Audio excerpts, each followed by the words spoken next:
السلام علیکم ورحمۃ اللہ۔ اچھے بہادر بچوں، آج ہم آپ کو کہانی سنانے جا رہے ہیں پیارے نبی کے چند بہادر ساتھیوں کی۔ اس کہانی کا عنوان ہے مٹی کی ٹوکری۔ مسلمانوں کے دوسرے خلیفہ حضرت عمر فاروق رضی اللہ تعالیٰ عنہ کی خلافت کے زمانے میں ایران کی مجوسی حکومت اور عرب کی اسلامی حکومت کے درمیان بہت سی لڑائیاں ہوئیں۔ ایران کے مجوسی آگ کی پوجا کرتے تھے، جبکہ مسلمان اللہ کے سوا کسی اور کی عبادت نہیں کرتے تھے۔ ایران کی حکومت بہت طاقتور تھی، اس کے پاس بہت بڑی فوج تھی، ہتھیار بھی بے شمار تھے اور دولت کا بھی کوئی حساب نہ تھا۔ اس کے مقابلے میں عرب کا ملک بہت غریب تھا، اسلامی فوج کی تعداد بھی کم تھی اور ہتھیار بھی کم تھے، لیکن مسلمانوں میں ایمان کا جوش بہت زیادہ تھا۔ وہ ایرانیوں کے خلاف ایسی بہادری سے لڑے کہ ایک لڑائی کے سوا دوسری تمام لڑائیوں میں اللہ نے انہیں فتح دی اور آخر انہوں نے سارے ایران پر اسلام کا جھنڈا لہرا دیا۔ ان لڑائیوں میں قادسیہ کی لڑائی بہت مشہور ہے۔ اس میں 2 لاکھ ایرانیوں کے خلاف مسلمانوں کی تعداد صرف 30 اور 40 ہزار کے درمیان تھی۔ یہ لڑائی 14 ہجری میں ہوئی۔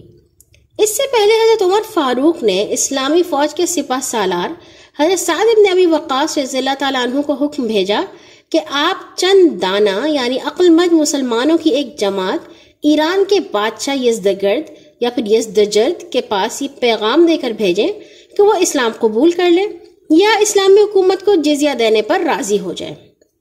جزیے کا مطلب وہ رقم تھا جس کے بدلے میں اسلامی حکومت جزیہ دینے والوں کی حفاظت اور سلامتی کا ذمہ لے لیتی تھی۔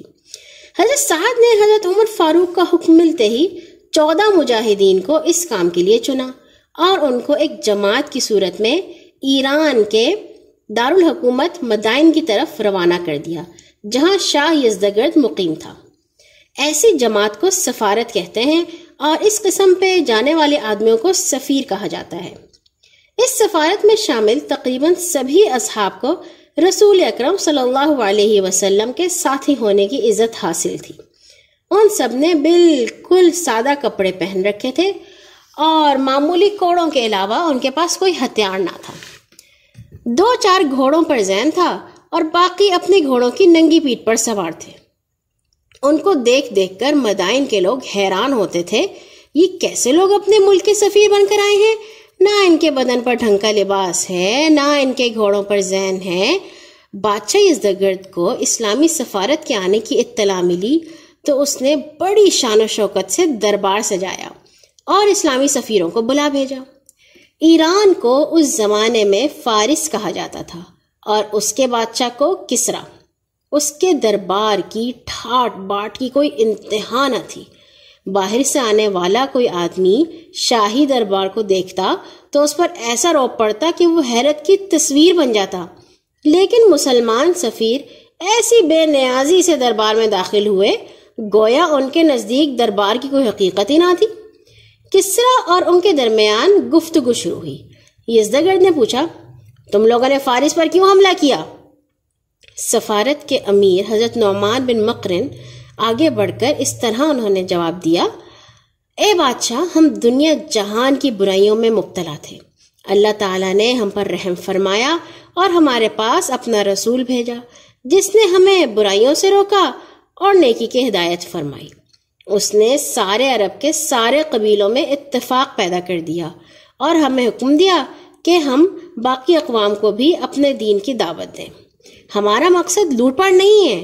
اگر تم اللہ کو ایک مانو، اسی کی عبادت کرو، کسی کو اس کا شریک نہ بناؤ اور ہمارے رسول محمد صلی اللہ علیہ وسلم پر ایمان لے آؤ تو ہمارا تمہارے ساتھ کوئی جھگڑا نہیں، ہم تمہیں واپس چھوڑ کر چلے جائیں گے، اور اگر یہ منظور نہیں تو جزیہ دینا قبول کرو، اور اگر تم اس پر بھی راضی نہیں تو پھر تلوار ہمارے تمہارے درمیان فیصلہ کرے گی۔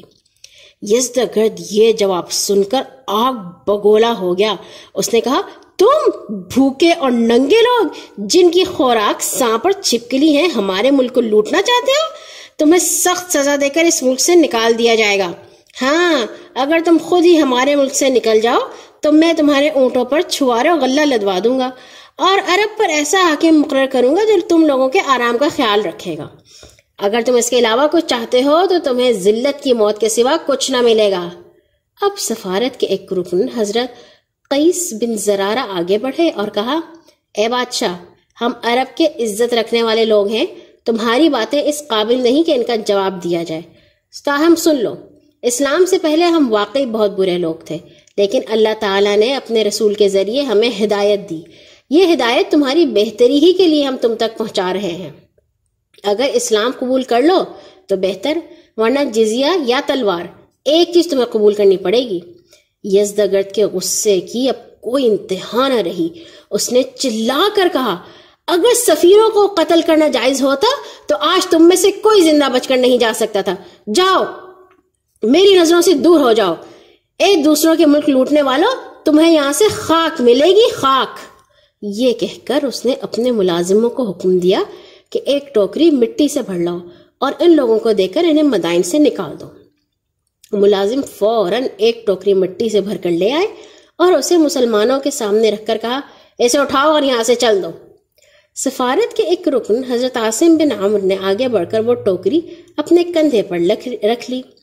پھر سب اصحاب مدائن سے نکل کر واپس اپنے سپہ سالار حضرت سعد بن ابی وقاص رضی اللہ تعالیٰ عنہ کے پاس قادسیہ پہنچ گئے اور ان کو سارا قصہ سنا کر مبارکباد دی. اے امیر، دشمن نے خود اپنی زمین ہم کو دے دی ہے. اللہ نے چاہا تو ہم ضرور سرزمین فارس پر قبضہ کر لیں گے. اور پھر واقعی مجاہدین اسلام نے ایرانیوں کو شکستوں پر شکستیں دے کر چند ہی سالوں میں سارے ایران یعنی فارس کو فتح کر لیا.